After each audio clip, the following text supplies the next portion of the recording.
Hey, Coach, how's it going? What's up, Ron? I apologize if this kind of skirts of line of getting too close to giving away stuff schematically, but I've noticed in the last two games, you guys have played a lot of six defensive back sets. Does that kind of speak to what you guys see as the strength of your defense, or just talk me through what went into that decision? Well, just the personnels and formations we've seen the last couple of weeks. More spread, uh, four wide situations, and especially last week with the splits we were dealing with. Um, we need more DBs on the field, just from the standpoint of a lot of those wide receiver splits were on the sideline, and being able to cover guys on the perimeter and be able to cover all 53 of the field, the width of the field. So we've got some different packages that will be able to match certain personnels that offenses are giving us, and things that we've got to be able to, not only match the right and have the right personnel on the field, but be able to play the right schemes. And we saw several freshmen make their debuts over the weekend. In particular, defensive tackle Ahmed Hassani. I apologize if I'm butchering that name, but what stands out about him on the field? He's physically ahead, for a freshman. He came in very strong. He's continued to improve his strength and his understanding of the fundamentals and techniques, and obviously the schemes. So he's a young man that, like most of the freshmen, we got off to a slow start because of some protocols, but we've been able to really get him going in the last 3 weeks here. And last week was a huge week for him, and he stepped up and he did some really good things. Obviously, we got to continue to get him more familiar with some certain pieces of the defense, but he did a really, really good job for his first time in there, and he's physically capable of handling himself, Ron. He's pretty dang strong for a freshman.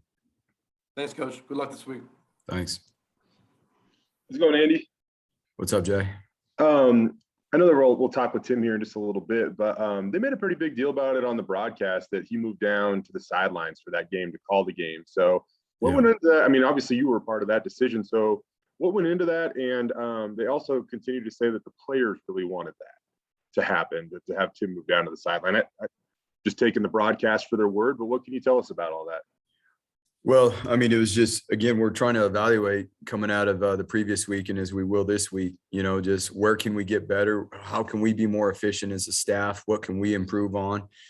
And, that was something that, Coach Plow and I had spoken about on Sunday, the previous week, just going through how we can be better, how we can be more efficient during the course of the game, and tossing some ideas back and forth. And then the players came to us on Monday after our walkthrough and stuff, and, brought it up in discussion. They wanted him on the field. They believe in him. They want him down there in the middle of it, in the fight with them. And to be able to, he's got the answers. He understands. And I thought it was awesome that the players felt the same way, actually, that, Plow and I had been having some discussions the night before. So the players answered the question for us. And of course, that's the adjustment we made. And, it was awesome to have him on the sideline on Saturday, and to be able for him to be in person with not only the quarterbacks, but the rest of the players that, he would need to get with, and make certain adjustments based off of what's going on in the game. When it comes to Davis Cutter, I know we talked to you about about you a little bit before or whatever, but when did you decide that you wanted to, reach out to him and try to get him to come to Boise State? 'Cause I know he was close to going to Missouri. And then you talk about the brotherhood and stuff. I mean, the Cutter family, it's pretty unique. They got a dad and a son in that thing. How cool is all that?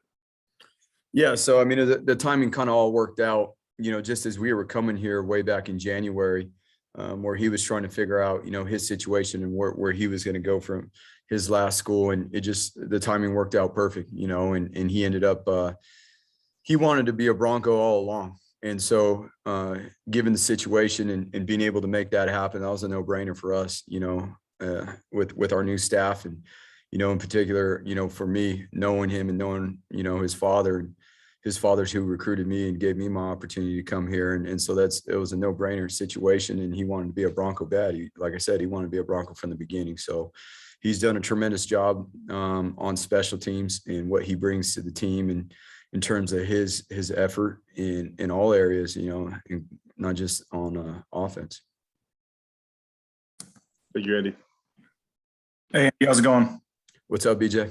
Hey, not much. Hey, with the defense, I think you guys have only given up 5 touchdowns and 14 red zone trips. And I think like 6 times in the red zone teams have come away with nothing. I mean, I know they had a lot of yards in the last game, but not many points. I mean, how big is that, what you guys have been doing in the red zone, and how important will that continue to be moving forward defensively? Yeah, we got to improve our discipline with certain techniques and more particular our communication and eye control so that we keep ourselves out of being down there so much. But, it's always been our mentality here. We got to fight when we get down there. We got to lock in and our backs against the wall. And we spend a lot of time game planning and researching the things that we need to do down there to be successful. And it's always a huge part of the game, whether on either side of the ball in the red zone. And so it's a huge emphasis. We got to continue to be efficient and effective down there. But more importantly too, like we limit our situations and the amount of times we're down in there. That's going to be a huge to do this week. Well, that was kind of my second question. I mean, it still seems like the explosive plays at times have been an issue on defense. And obviously you're playing a very explosive offense in Nevada with some of their receivers and with what Strong can do. How key is that, I guess, to try to limit the explosive plays? Yeah, no question. And it's everybody on the field, and it's everybody on the field, but it starts with us too, as coaches, make sure that we're refining what we're doing in terms of the fundamentals and the technique up front that help, whether it be in the run game or the pass game. And then obviously our coverage techniques and being able to communicate, make sure we're on the same page within each coverage and executing the techniques, with our eyes and our feet and making sure we got proper leverage. Thank you. Rick, Will, and Mike.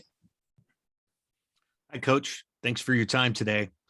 Can you talk to us a little bit about the running game? I know you guys were pretty creative this week. That included Hank running quite a bit. Could you talk to us about your satisfaction with the run game so far? Yeah, again, it's always about evaluating, finding out what we do best and where we can improve on things and what fits us. And so we were able to have multiple ball carriers, guys that carried the ball this week. There was upwards of, 8, 9 guys that carried the ball. And, one of them being Hank and making the box respect his number as a run. And well, we can all see that wasn't happening before. And so we were able to get some yards on the ground by, allowing Hank to make some reads and some keeps. And that's going to keep people from, chasing down the backs from the edges and things like that. And, whether that's getting the ball on the perimeter for the wide receivers, and sweeps and things like that. We just got to be able to keep changing it up and give different pictures and, but still be able to get the ball in our best running backs' hands, and make sure that they're getting their touches as well. Thank you, Coach. Hey, Andy, what stands out to you about Nevada quarterback Carson Strong? A whole lot. I mean, he's one of the top quarterbacks there is. I mean, his accuracy, of course, he's got arm strength. He's one of the top quarterbacks in college football, but his accuracy, he's on point, he's on schedule, he's on time. That ball is out, whether it's intermediate, underneath routes, his accuracy on those routes is on, whether it's man coverage, zone coverage. The deep balls, he throws the outside 9 balls extremely well. I mean, he's got some weapons out on the perimeter. He's got some weapons all throughout the wide receiver core. And, but ultimately, he is extremely, extremely accurate and stays on time, within the passing game. How important is John Ojukwu to the offensive success, and how would you describe his work ethic on and off the field? Yeah, I mean, John's a leader, an example for the whole team, the coaches included. I mean, how that guy comes here every single day and his urgency and his purpose is something different, and however long he gets to play this game, he wants to be a strength coach when he's done, and he's going to make one heck of a strength coach whenever that is that he's done playing this game, because, he's wired different in a way that it allows him to separate himself from a lot of other people. And so, yeah, he's done an awesome job on the offensive line and trying to create some consistency on his side and making sure that, throughout the whole offensive line, the urgency and how we prepare and how we practice is a certain standard. He's been very instrumental in making sure that we're growing in that direction. Thanks, Andy. Andy, from day one until right now, what's the number one area where you think that this football team has improved? Well, I think the number one area, without a doubt, behind the scenes. I mean, you guys, is difficult. You know, it's not something that's visible to you guys. Maybe it is in certain areas because of what we, you know, the areas we've grown on game day. But it's really the prep and understanding how to practice with urgency. You know, and that starts with how we get here in the mornings. And how we operate in meetings so that we're efficient on the field, so we know what's going on and we know what we're doing. Last couple of weeks we've made huge strides, and we've got to continue to do that this week. And today was a great start to this week. The guys were awesome this morning in our meetings and our walkthrough practice today. And that's really it. You know, Mike, is the work is done, you know, Sunday through Friday, and then it's time. Then we're able to go cut it loose. We've you know, again, a lot of things that didn't come up in camp, you know, with some of this COVID protocol where we got put behind. It may not be shown on the field totally, Mike, but behind the scenes, seeing overall where, you know, some spots we don't have a ton of depth, but guys are developing and the mentality is being built up front, again, because of some COVID protocols we got behind in camp for the majority of camp and into the beginning of the season. But it actually, the way the travel guys and the scout team guys are developing and coming along now that we have a little bit more depth, it's been really cool to see. Now we've got to keep improving in those areas. Obviously, we got a lot of work to do there still. You addressed the explosive plays that were happening on defense against your defense earlier. Tackling, where does tackling fit into that? From my untrained non-professional coach's eye, it seems like tackling is a little bit of an issue right now. Guys coming in high, guys trying to arm tackle. From your perspective and your background, is tackling an issue right now? We need to do a much better job wrapping. We're not wrapping. We're trying to just knock guys down, and especially in the open field, we've got to be able to accelerate and punch and clamp and roll and take a runner, a ball carrier's motors from him in terms of his legs. And we've got to keep repping that and drilling that within, you know, controlled settings. We don't tackle the ground in practice, but we've got to make sure that we get our fits in practice and make sure that we're getting ourselves into position to finish that practice. And when we get into some wrap periods, we know we got to take full advantage of those. And then in the controlled settings, be able to, you know, practice taking guys to the ground. We over here at the radio station have decided that this is the perfect week in the history of college football for Boise State. You're coming off a win. You're playing a rival. It's a 1:30 Saturday afternoon game. It's supposed to be beautiful. They're going to sell beer in the stadium. I mean, it's everything. Every box seems like it's checked. What's your idea of a perfect college football Saturday? It's been a long time since we've had a 1:30, Mike. You know that. Back in the day, it was, hey, November hit late October, and it was 1:30 all the time, right? So this is we got an unbelievable challenge, you know, this weekend, and you know we're focused on that. Obviously, the setting for the fans and all that stuff and everything that comes with it is going to make it an unbelievable game day atmosphere. But ultimately, to be honest with you, Mike, I haven't thought one bit about what you just asked me. I'm focused on we got one of the best quarterbacks in the nation coming in here, and he's got a wide receiver core that is elite, and you know they got a defense that is doing some really good things. You know, some things that we gotta prepare for. Andy, appreciate your time. Thanks, Mike. Bob, Matt, and then Paul J. Coach, compare Strong with Josh Allen. I mean, a lot of people think he's maybe the next Mountain West quarterback that's going to get taken. You schemed against him. You played against him. How are they similar? How are they different? I don't know. I mean, Strong operates out of the spread primarily, obviously. I mean, that's all he operates out of. So is he capable of working out of the pro style? I'm sure he is.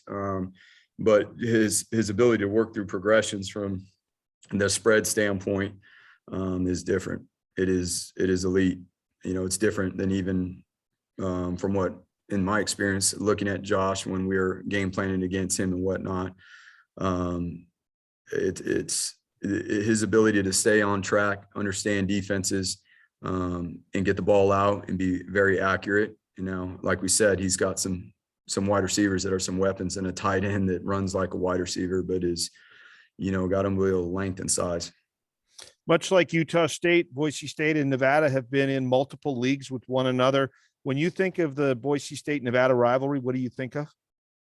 Yeah, it goes back. This goes way back. Even years and years, obviously, decades before my experience at Boise State and what it, coming to Boise State, it was made clear that this is a huge game, for Boise State every year, and the rivalries that date back to probably even, when I was 5 years old. It's a regional game, but there's a lot of history that goes into it, and there's obviously been a bunch of unbelievable contests and battles between the two teams. Thanks, Coach.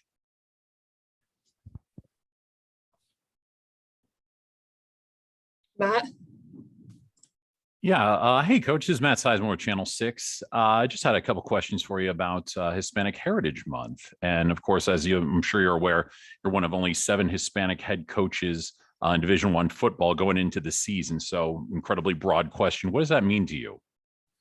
Just very blessed for the opportunities that I've had, over the course of my career altogether, for all the people that, whether it be coaches or players, teammates that have had an influence and helping myself grow and not only me, but my family, and been very blessed to be a part of this game, this game that we all love, college football. I mean, that brings us all together here, and for a lot of us has become our careers, even for the media, this is the biggest part of what you guys do and what you cover. And for all of us to work together and be a part of it, we should all be grateful, and so for me, in particular to my heritage and, being a minority in the game, it's, I just hope that it provides an example that, people can achieve whatever they set their mind to,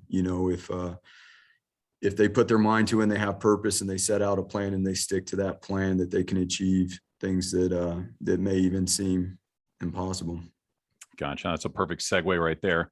What would almost 40-year-old head coach of Boise State football, Andy Avalos, tell, say, a young 9 or 10-year-old Andy Avalos growing up in Corona, California, about the things he can achieve and barriers he could break in the future?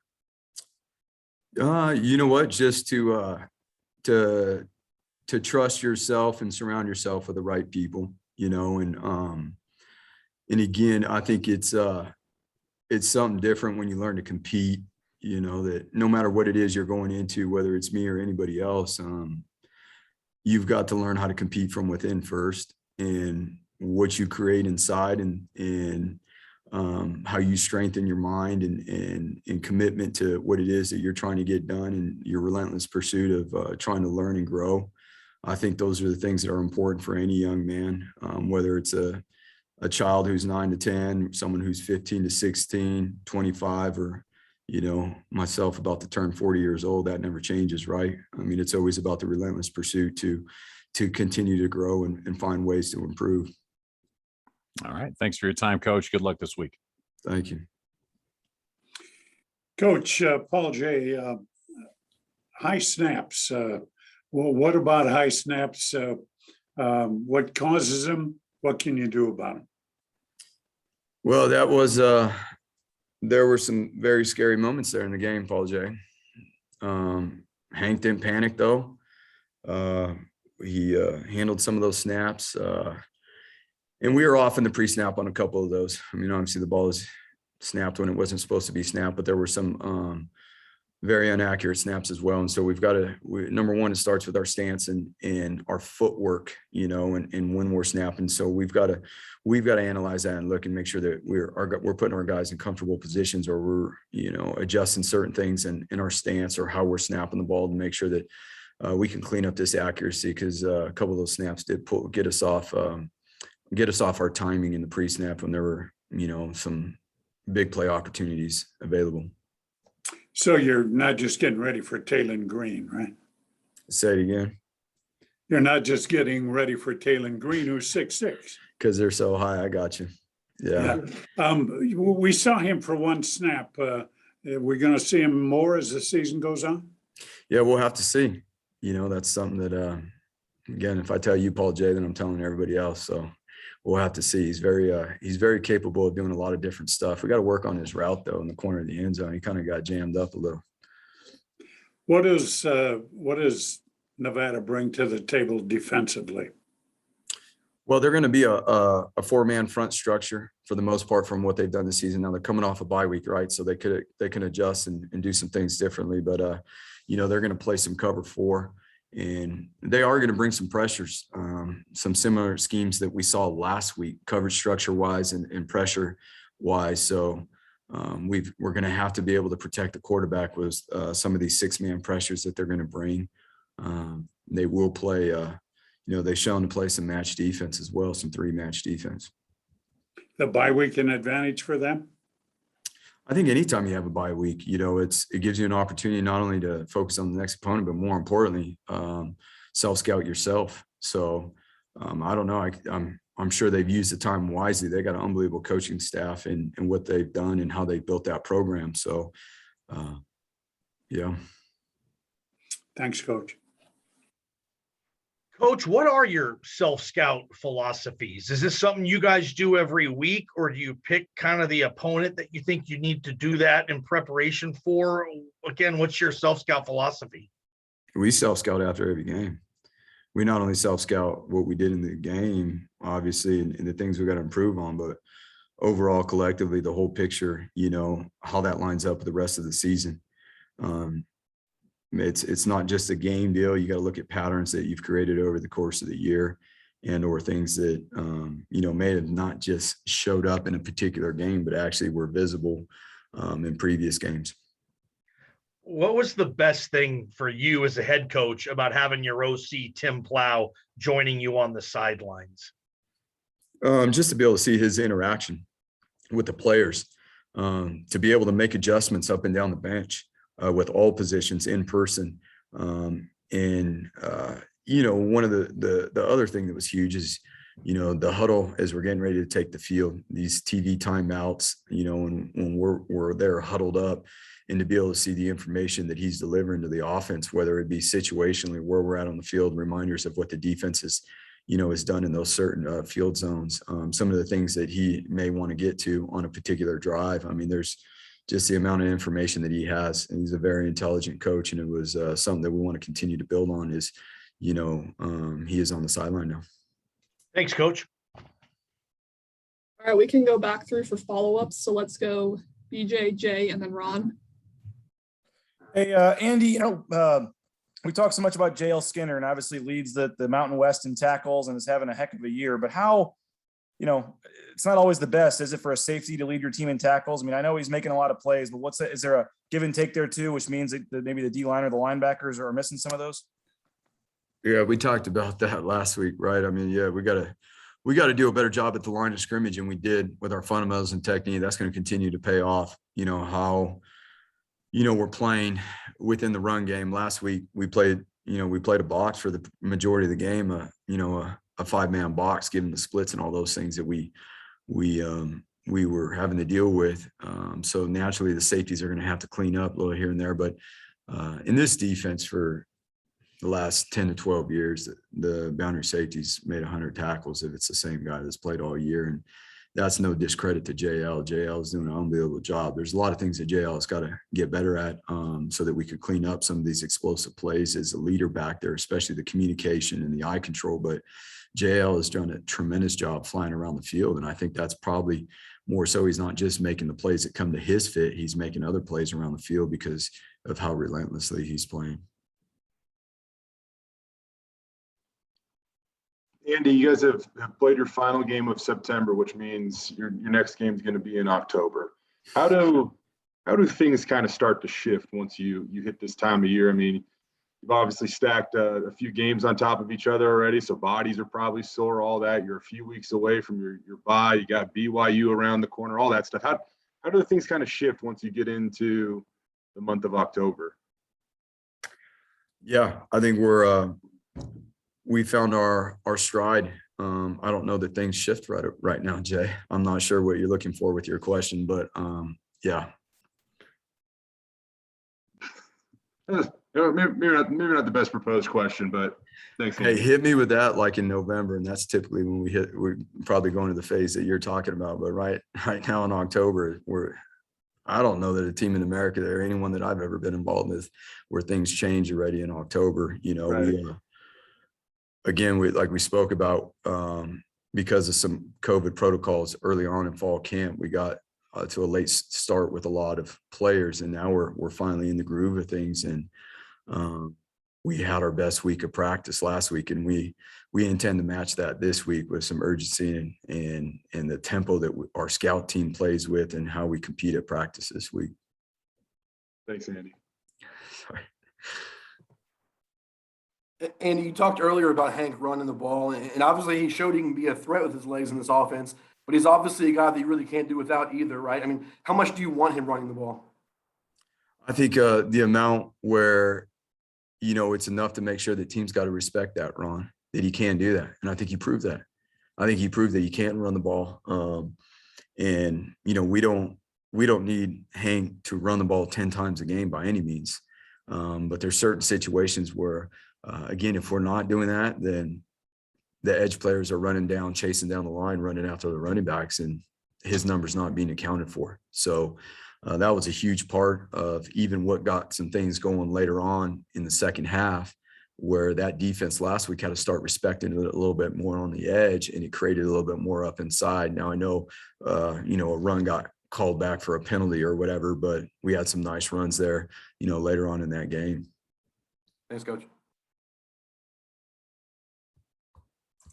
All right, guys. Thank you so much. Thank you, Coach, for your time. Thank you, guys. Have a good week. Thanks, Andy.